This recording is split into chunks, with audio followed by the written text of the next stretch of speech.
My current research at the moment is really quite broad. I work at the interface between the arts and humanities, particularly archaeology, but trying to find questions which are difficult to answer unless you start integrating computing and visualization.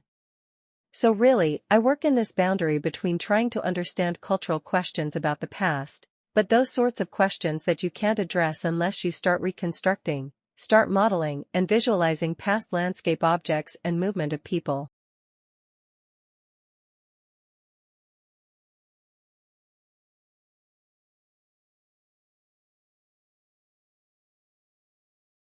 Well, I'm absolutely delighted first of all to have been appointed to this professorship. The role is going to be about public engagement in science. It is about marketing science accessible to as wide an audience as possible. It's about making it easier for our academics here at the University of Birmingham to talk about their research to the general public, and it's not just about a one-way flow of information, it very much is about dialogue.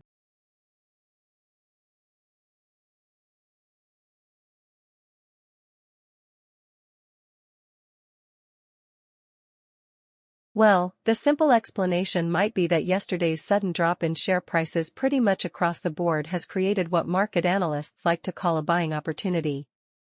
It tends to bring out investors to pick through the ruins, looking for bargains. Decision by investors that sellers got a little carried away with things, so the buyers have lifted all the major indexes today. The Dow, the Nasdaq, the S&P 500 were all up around 0.5% in early trading today, and that wasn't a big surprise. The sell-off continued somewhat. Overseas European markets remain fairly weak, along with many of the Asian markets. But you'll remember that all this started with a big plunge of around 9% on the stock market in Shanghai. Well, Chinese rebounded by around 4%.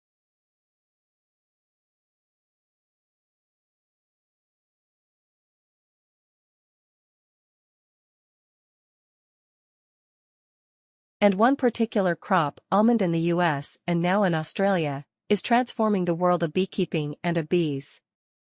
What has happened is that something serendipitous came along, that people found out, that doctors found out that almonds are good for you, a confection, but it's good for you. The almond board got a very aggressive promotion going on for almonds. They actually, I just heard recently, send out sales reps to cardiologists at hospitals to promote the heart benefits of almonds. In a very good promotion of almonds, and it's legitimate promotion because they are a healthy food.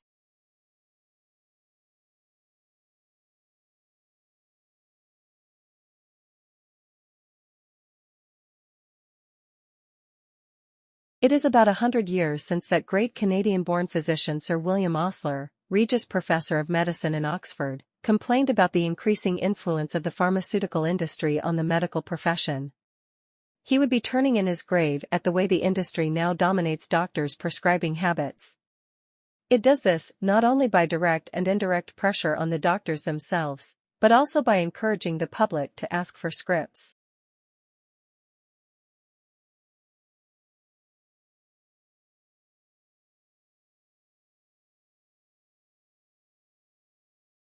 Another way in which the industry exerts pressure on doctors is by offering us a variety of professional services. In one of these services, widely advertised to GPs, a company representative shows the practice manager how to use a company disk to trawl through the practice database, identifying patients with problems which might be treatable with the company's products. When that has been done, a company-sponsored nurse interviews the selected patients and draws up a management plan for the GP which, if approved by the doctor, attracts a Medicare item number. One of these companies proudly announces that over 65,000 patients were assessed in this way in 2005. What, one may ask, is a pharmaceutical company doing assessing patients? It is surprising that no government or professional body has stepped in to prevent this commercially sponsored program.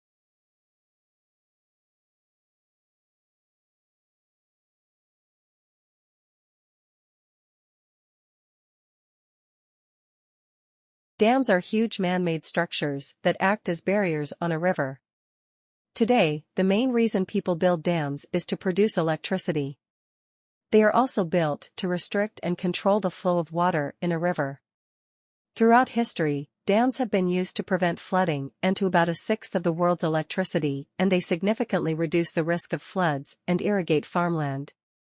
Dams supply about a sixth of the electricity, and they significantly reduce the risk of floods and droughts. They also make water easier to access, especially in desert-like areas, where water is in low supply. There are, however, some negative effects of damming rivers. Many people's homes are knocked down to make space for the dam, and flooding can occur in the reservoir, which is the area behind the dam where water collects. This can cause valuable farmland to become submerged under the lakes.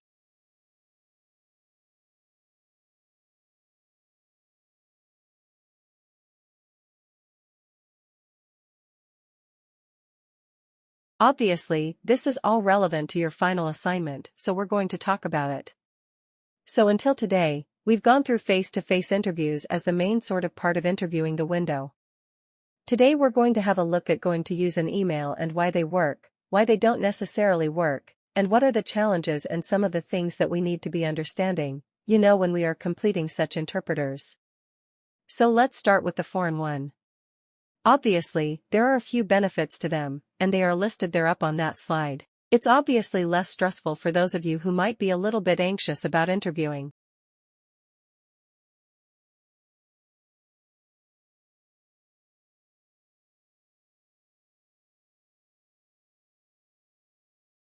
Dave Hackenberg, a beekeeper since 1962, can usually tell what killed his bees just by looking at them.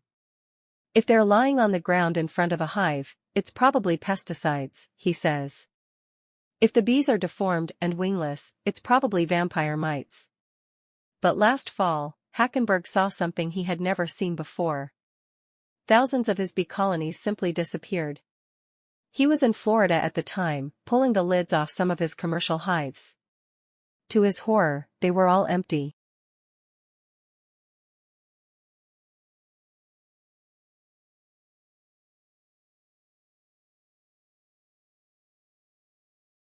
Some years ago, Bjorn Lomborg, a young Danish statistician, published a book called The Skeptical Environmentalist. It became a bestseller and generated a lot of heat.